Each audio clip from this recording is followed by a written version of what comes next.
That lady is 88. I apologise for the sink plunger tonight. It's not any kind of satirical comment on the state of Portishead. I'm just trying to get rid of an unwelcome blockage. Take that how you want it.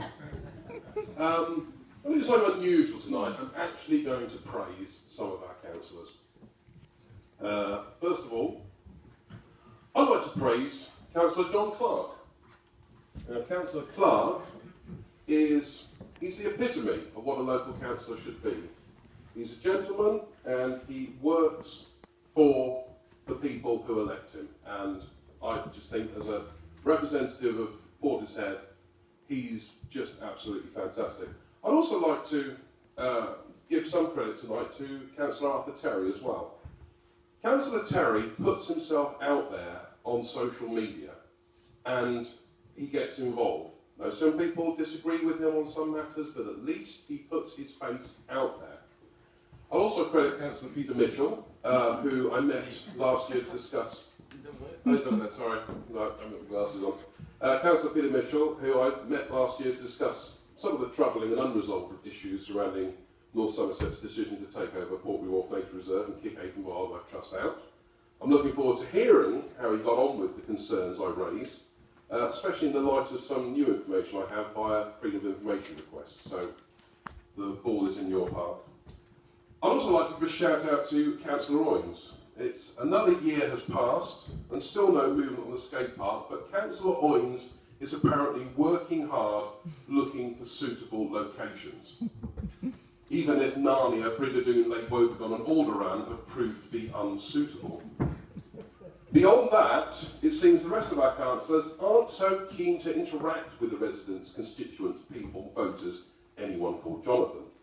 One nameless councillor refuses to respond to correspondence on account that I was mean to him at a council meeting, even though the minutes recorded nothing out of the ordinary on my behalf.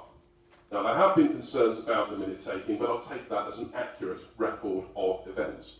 Now, this could be seen as a breach of the councillor's code of conduct, a set of guidelines supposed to prevent councillors from treating the public like a dashed inconvenience.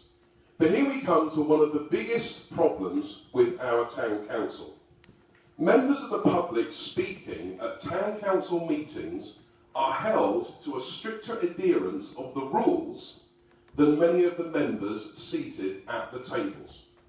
And that highlights the disconnect between councillors and constituents. Some councillors seem to see their code of conduct as optional, whereas the public must observe their code of conduct to the letter. And this includes clumsy attempts by some members of the town council to interfere with the legal right, and I stress, the legal right to record meetings. Now, we live in a very different age now. Far from our town council thinking they can shrink from scrutiny, technology and social media platforms mean they are under the harshest spotlight now. And if they don't like the glare, get off the stage. Portishead needs councillors who'll serve the public above party. Now, I've lived here for 40 years. I love this town. I promote this town. I defend this town. But I will also criticise this town because I think it deserves better. It deserves that long overdue skate park. It deserves to have proper safety measures on Avon Way. It deserves to have the golf course protected as a green space. It deserves safer streets and roads. It deserves better bus services. It deserves to have a decent police presence and not just at council meetings. It also deserves to have infrastructure to support this town instead of it being a dumping ground for more development at the whim of North Somerset Council.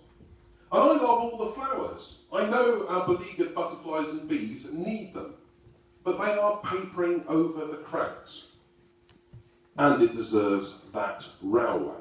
It's amazing how something the Victorians built in 2 years from rails and rivets to a paying service has now taken 2 decades, hundreds of consultants, tens of millions of pounds, and a stream of proclamations from councillors to get to the point where we are now.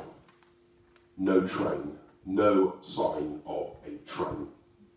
Portishead also deserves councillors who are willing to aspire to high standards of public service and meet their code of conduct as a badge of honour and not as a hindrance. It also deserves a council that works with the people of the town, for the people of the town, rather than against them.